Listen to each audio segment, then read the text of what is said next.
You ever witness a plan so deranged, so meticulously cruel, it couldn't not blow up in their faces? They had it all mapped out, meticulous little moves, like a puppet show choreographed in shadows. The strings? Pulled by smug manipulators. The puppet?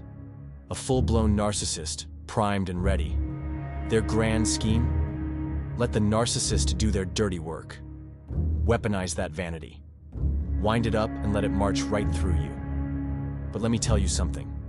The thing about narcissists is, they don't stay leashed. And the thing about chaos? It always bites back. Welcome to Why So Deranged, where we don't just tell you about the game. We show you how to flip the table. Let's break down how their master plan to destroy you through a narcissist detonated right in their smug little faces. It starts with quiet malice, a whisper, a look.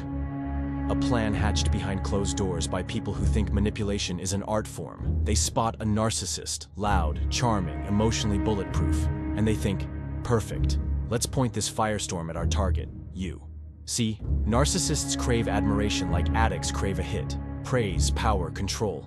It's their drug of choice. So when the manipulators feed them lies about you, paint you as a threat, they don't question it, they perform. The narcissist becomes the villain in someone else's play, and they don't even realize it. They gaslight you, undermine you, mirror your words to throw them back at you. It's psychological warfare wearing a tailored suit. And it works, at first. You feel isolated. You question your reality. You wonder, did I really say that? Did I do something wrong? But slowly, you notice something off. The narcissist starts to push too far. The lies too obvious. The rage too loud. People start to squint at them. The performance? It's sloppy. The manipulators in the background start to panic. Their plan relies on subtlety, but narcissists aren't subtle. They're fireworks in a library. So now the cracks appear. And here's the delicious part. They thought you'd crumble. Instead, they're the ones with ash on their hands. Narcissists walk into a room like they own it, but their confidence is a house of cards. One stiff breeze, one unplanned reaction, and it all topples. The manipulators who sent them after you thought you'd scream, fight, break down. But you didn't. You kept your composure. You didn't feed the fire. You starved it. And that infuriated the narcissist. You didn't play your part.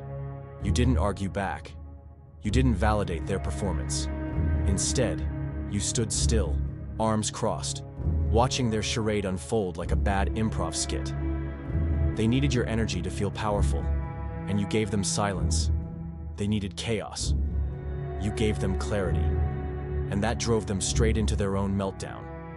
Suddenly, the narcissist isn't playing the charming antagonist. They're rambling, repeating themselves, making threats that sound more like cries for help. The confidence? Gone. The persona? Cracked wide open. People start to notice. The charm turns into neediness. The insults become desperate jabs. Their stories don't add up anymore. And the ones who sent them? The puppet masters? They realize the strings are snapping. Their weapon of choice is now a liability. A loose cannon spiraling out of control. It's a beautiful disaster. Because now, instead of discrediting you, the narcissist is discrediting themselves. Instead of making you look unstable, they're showing everyone how fragile they really are. You didn't have to fight. You didn't have to scream. You just had to observe. And that's what shattered them. Destruction was always part of the plan. They just never expected it to turn inward. You see, when people build schemes using unstable personalities as weapons, they forget one thing. Narcissists aren't reliable. They implode. They overperform. They self-destruct. And that's where the collateral damage begins. Not with you, but with them. First, the narcissist starts bleeding chaos everywhere. Friends, co-workers, family, they all begin to feel it. The fake charm cracks. The lies stretch too thin. People they once had wrapped around their fingers start pulling back. The manipulators panic. The tool they used is now out of control, torching everything in sight, including them. They try to course correct. They try to distance themselves, but it's too late. You You stay quiet. You watch it unfold like a slow-motion car crash. And you realize something. You were never the real target. You were the excuse, the stage.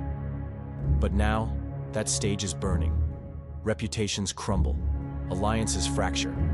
The ones who cheered the narcissist on are suddenly silent. The ones who believed the lies are confused. Doubt spreads like wildfire. And you haven't lifted a finger. Because when someone tries to use chaos to destroy you, the best revenge is to let it consume them instead. They tried to make you look unstable. They tried to humiliate you.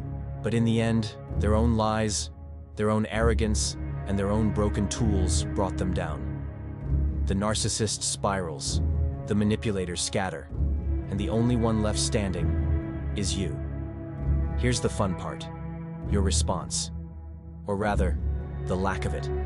See, narcissists and manipulators thrive on one thing: your reaction, your anger, your fear, your confusion. It's not about facts. It's about feeding their script. They push, and they expect you to push back. That's how they trap you. But you broke the pattern. You didn't shout. You didn't defend yourself with desperate paragraphs and emotional outbursts. You didn't give them what they needed to sell their story. Instead, you gave them silence. And silence? That's not empty. That's a mirror. It forces them to see themselves.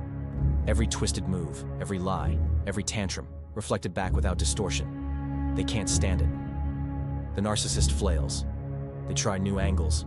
Guilt, blame, theatrics. They try to get a rise out of you with rumors and smear campaigns. But you just watch.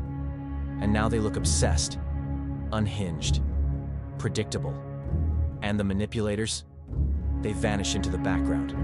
They can't be associated with this implosion. The fire they started is now out of their control, and they're choking on the smoke. This is where your strength shows. Not in retaliation, not in revenge, but in refusal. You refuse to participate. You don't justify. You don't explain. You exist outside their game. And that's what terrifies them most, your detachment. Because in a world where everyone's trying to outscream each other, your silence is nuclear. It's the loudest sound in the room. You've become untouchable. There's something poetic about watching a scheme collapse, especially when it was designed to break you. Let's talk about what you walk away with once the smoke clears. First, power isn't loud. It's not dramatic. It's not controlling others. Real power is restraint. Knowing you could strike, but choosing not to. You watched your enemies dig their own graves. That's control. Second, narcissists are not masterminds. They're mirrors. They reflect what others feed them. So when someone feeds them a lie, like, you're the enemy, they don't question it. They just act. But mirrors crack under pressure. Don't waste your breath trying to fix or explain them. Let them shatter. Third, manipulators are cowards. They never do their own dirty work. They hide behind charmers and drama queens. But when the performance goes off script, they vanish. They were never brave enough to fight you directly. Fourth, your peace is your fortress. When everything's on fire, when they're screaming your name in rooms you've never entered, your calm is what exposes them. Chaos reveals character, and yours held. Fifth, there's no satisfaction like surviving what was meant to destroy you. And not just surviving, thriving. Because you didn't just dodge a bullet. You let the shooter blow their own cover. So let the ashes settle. Let the silence speak. Let the narcissist rant and the manipulators flee. You don't have to chase justice when truth is working its own slow magic. Sometimes, the best revenge is simply being impossible to destroy. So, here we are. They tried to break you with a narcissist, a weapon of ego, chaos, and charm. They thought you'd collapse under the weight of manipulation, that you'd become the villain in their twisted little drama. But instead, you exposed their playbook. You unraveled the show without ever stepping on stage. You turned their golden puppet into a disaster no one could control. And now, their plan is a cautionary tale, a fable about what happens when you underestimate the quiet one. the calm one. The one who watches everything, says little, and survives everything. This isn't just survival. This is victory without lifting a sword. So next time someone tries to use someone else against you, don't panic. Don't lash out. Don't explain yourself to people who already chose their sides. Just stand still. Watch. Let the games play out. Let the storm crash into itself. Because when you're grounded, when you're rooted in truth, when you refuse to dance for clowns, nothing can touch you. And remember this: those who weaponize others always forget. The weapon can turn. They thought they had you cornered, but now they're the ones scrambling, pointing fingers, choking on the smoke of their own fire. And you? You're already gone, untouched, unbothered, unbreakable. Welcome to Why So Deranged. Hit subscribe. Stick around. Because this circus, it's just getting started.